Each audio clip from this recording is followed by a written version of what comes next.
Warning, this video may contain graphic content, such as sexual scenes, violence, gore, boobies, and the rest of the fun stuff. Please be over 18 to view this, and don't say we didn't warn you, little sinners. Endlessly searching for an original sin. Hey guys, welcome back to Red Embrace Hollywood. Let's go ahead and jump back in, shall we? The second the door closed, the shadowy driver started up the car, and we sped off down the road at an alarmingly fast pace. I was too distracted. That was a really slow load. I was too distracted to try and figure out our destination from the landmarks passing by. But that didn't keep the sickening sense of anticipation from building in my gut. If there are any questions burning in your mind, now might be the time to ask.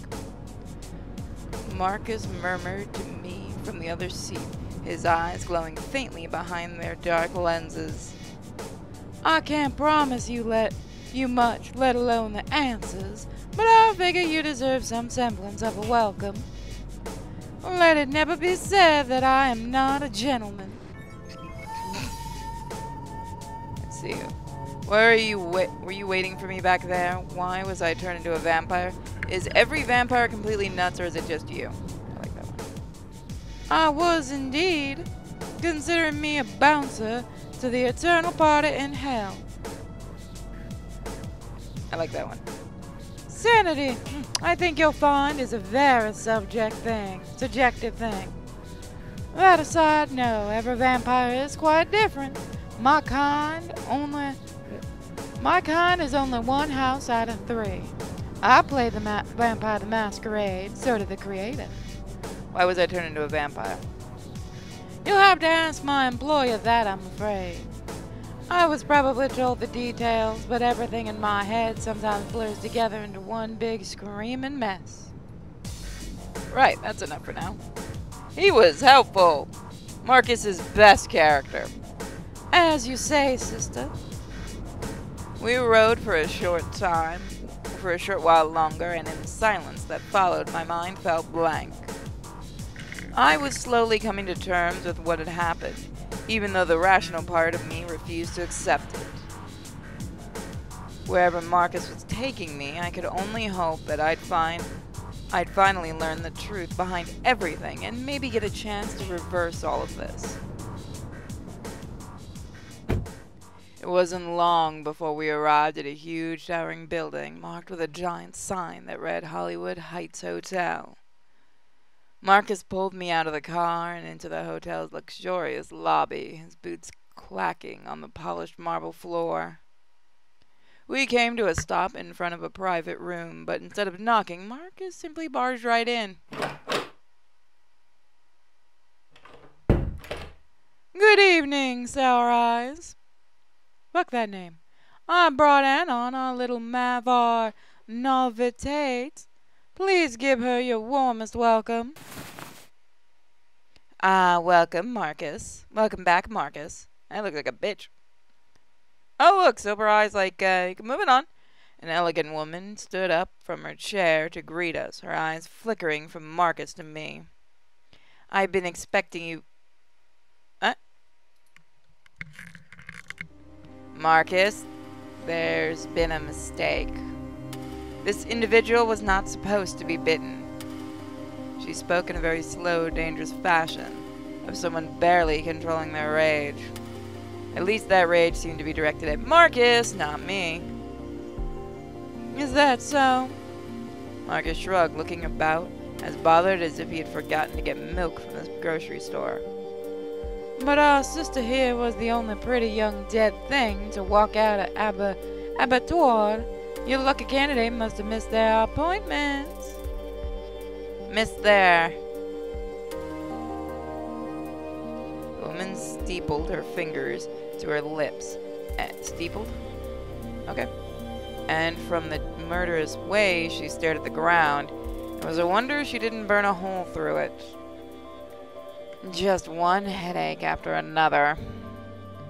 If only I could hire someone competent for a change.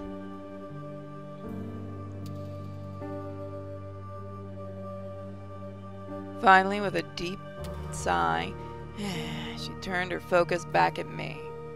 I had the distinct feeling her calculating eyes were scrutinizing me, doing some kind of rapid cost-benefits analysis. Well, let me start by saying my name is Saoirse Loch. I apologize for all of this happening to you. As you might have guessed, another mortal was supposed to receive the bite tonight, not you. It seems there was a misunderstanding. Why you gotta be a bitch about it? You know, I'm still not convinced this is real. Is there no way? What the hell? You just ruined my entire life. No, I'm afraid not. If it were that simple, we wouldn't be standing here now, would we? A rogue vampire apparently decided to play a cruel little joke on you. One with decidedly unfunny results. I'm rather short on time here, so I won't mince words. You can lament over your loss of humanity for the next century, or you can accept the hand you've been dealt and move on. Sorry breathed along without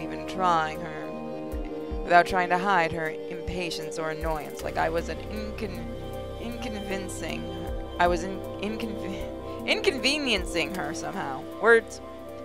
I couldn't believe it. She was going to chalk this up to a misunderstanding. You were an accident, but I am offering you a purpose. As cruel as it may sound, this turn of fate isn't necessarily a bad one for you. It is a chance for all you could have ever wanted in life. Maybe even more if you're strong enough to survive. Therefore, my proposal is a straightforward one. Will you join the Los Angeles Coven of Vampires, my coven? I don't have much of a choice, do I? No, particularly no. I am pleased that you realize this, at the very least, so we can proceed past formalities. The briefest of smiles flashed over her lips like a subliminal message flickering on a TV screen. Very well, let me establish the main 3 rules of our coven. 1. When you feed, do not kill. It is not necessary since mortals always lose their memories of events leading up to the bite. 2. Never reveal your true nature to a mortal. By doing so, you endanger not only yourself, but our entire kind. As a result, you'll be disposed of. And finally, do not turn any mortals into a vampire without my permission. My explicit permission. It's necessary to keep our population at a minimum, as otherwise the area would quickly become overcrowded again. Do you understand all this? Can you get to the point? I don't appreciate your tone, but because of tonight's unfortunate circumstances, I'm willing to excuse it on this occasion. With the quiet sniff, Saoirse motioned towards the chair beside Marcus, who had languidly stretched out into his seat while we were talking. The amount of no shit's given, darling. As I settled down in the offered chair, Marcus flashed me a sidelong smirk. It seemed he found all of this particularly amusing. Bitch. Darling, yes. Sarai snapped her fingers to get my attention. My state of shock wasn't high on her list of priorities, apparently. Now, Anon, you arrived during the most difficult time. It just so happens that we're in the middle of a war, a bloody, messy war waged in the dark, entirely unbeknownst to mortals. This is called cliché number 47. Please get comfortable and enjoy it. I joke, but what the hell? Why not? Let's go get in a vampire war. Vampire war sounds like it's going to be a lot of fun.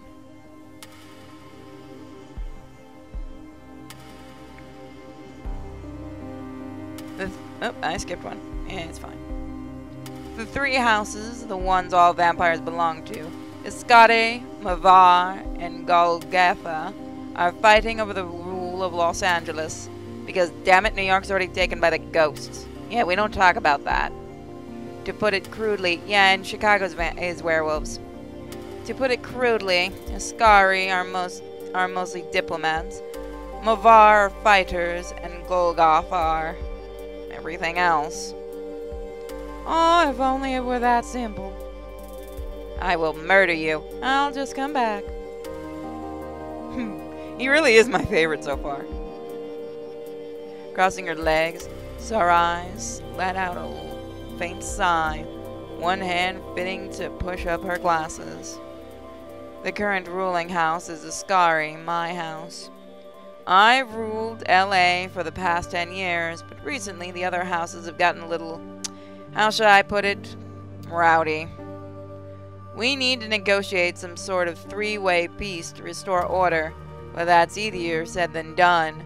There are simply too many secret deals, betrayals, and assassinations going on behind the scenes. However, you are new enough to be politically naive and unbiased. She paused, that critical light glistening in her eyes again. Unlike most of the other vampires in LA, you have neither an existing reputation, nor alliance, and thus you may be the key to our reconciliation. Oh, go on. Just keep flattering me. I'm listening, go on. I don't know if I like where this is going. So you want to use me as a political puppet. The role of the novitate, who was supposed to be turned tonight, was a diplomat. Politics, I'm afraid, are unnecessary. The first task I intend to give you is a simple one, but it will serve as an accurate measure of your potential. There's a meeting going on tomorrow night between Randall, the powerful leader of the Mavar rebels, and some Golgoth emissaries. I want you to sneak into that meeting and disrupt it. No. Let's go ahead and go disrupt a bunch of vampires. How can I disrupt it? Seems easy enough. No, that sounds like a horrible idea. Your sense of humor is truly charming. Oh god, she's gonna stab us in the dick. Oh, we don't have one, we're safe. Come here, Marcus. Darling, you already did it last week. Stop trying to stab me in the dick. She offered me one of the most unpleasant smiles I'd ever seen. Perhaps you can disarm the gods with your sharp wit. I'm sure it'll be the last thing they'll expect. Tomorrow night, Marcus will call you an hour before the meeting. He should have all the details you'll need. Make sure that no treaty is made between the Mavar and the Golgoth. Gee. It's a first step towards forcing Randall to be on our side. He's too valuable as a potential ally. Consider this your trial. It's an opportunity to transcend your circumstances, to prove that fate chose you for a reason.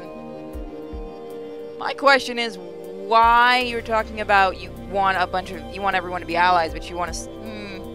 I guess so they don't team up against you. With an air of familiarity, Sarai rose and stepped briskly past me, striding over to the door. So other question, do you guys always have to have really stupid fucking names when you're vampires? Bite me, you little shit, I can still kill you. No, you can't. Fuck. You need me. Shut up. This is delightful. Marcus shuffled aside, eyeing her with an arched brow. I've already arranged a room for you here at the Hollywood Heights Hotel. It's managed by some of our people, so you'll be perfectly safe. Next time we speak, I'll be looking forward to the tale of your success. The door slammed shut behind her, and the swift clacking of high heels slowly faded into the distance. The door slammed shut behind her, and the swift clacking of the... Yeah, I already did that, sorry. I just step away to take Kagome to the vet. This has actually been on for about 5 hours, on pause. I turned to Marcus, unsure how exactly to process everything Sarai had just told me. Well, it seems the stars smile on you, sister. He let out a delighted chuckle, winking at me behind those dark lenses. Sarah doesn't like to make mistakes. You must have caught her in a good mood tonight. Tell me, what do you think of her, the Red Queen? She gonna kill us? Powerful, confident like her. I've met convicted felons who seemed more trustworthy. Honestly, I'm not sure yet. It's too early to tell. Someone who reserves judgment? My God, you're a mythical beast twice over. Marcus paused, glancing down at an old-fashioned pocket watch in his palm. Yeah. The fact that he owned one didn't surprise me in the least somehow.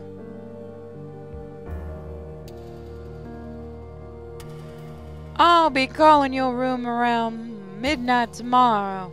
I'd be ready if I were you. Now it's about time for me to head out, but before I go, I have one last thing to say to you, and I don't intend to say it twice. His expression suddenly grew dark. He stared at me intently, as if to confirm I was listening. Do not trust anyone. Do not. Especially not the ones who ask you to trust them. You hear me, sister? Mean I can't trust you either? And why would I be any different? Just because you might like my face or the way I've been treating you doesn't mean I'm part of your destiny. Though, if I am, then you have my sincere condolences. Yeah, I like him. Snickering softly, he shoved a hand into his pocket, rummaging around for something. Where's the dam? Oh, here.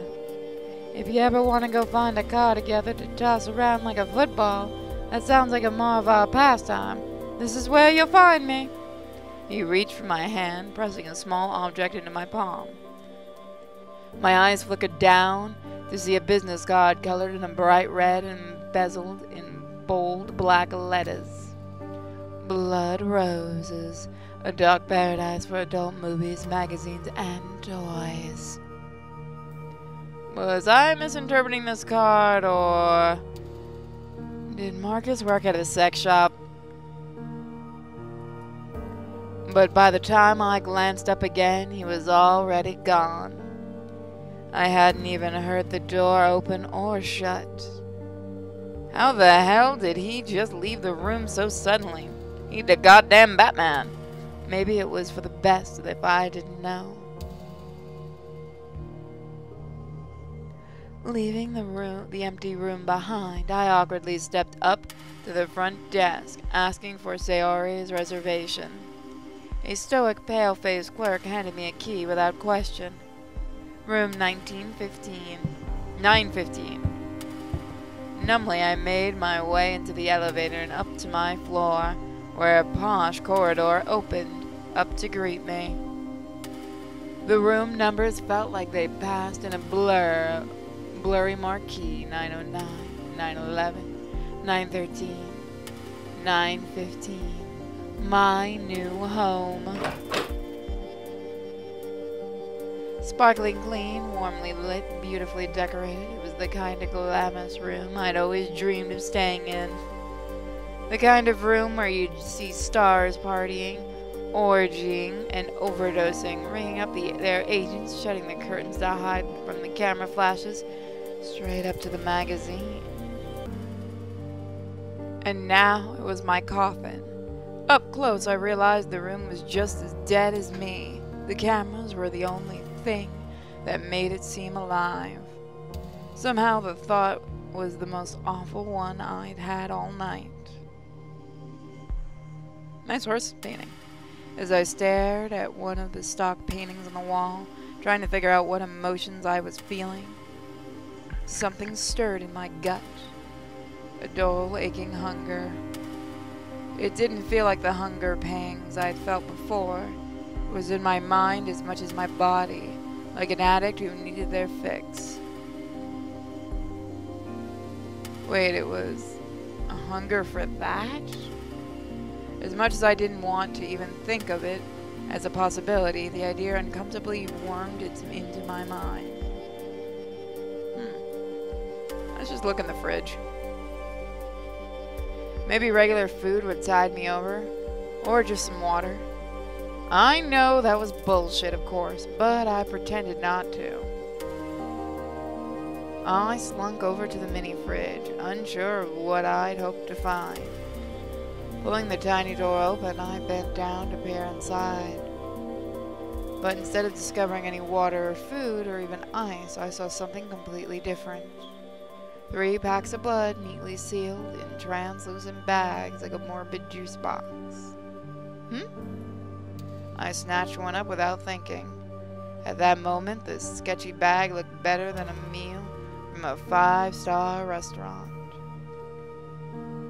Moving on impulse, I sank my fangs into the plastic, drowning the cold liquid in one giant gulp. The second it slid down my throat, I instantly felt revitalized. The pain vanished and my body hummed with, well, not life, but something close to it.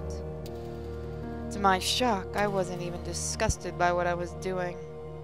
It just seemed natural and the taste was addictive. But in the back of my mind, I knew that I'd lost some part of myself at that moment forever. So I drank until the bag was empty and it was over. I wonder who that could be. We'll find out next time. Thank you for joining me, guys, for Red Embrace Hollywood. And I'll see you guys next time. Bye.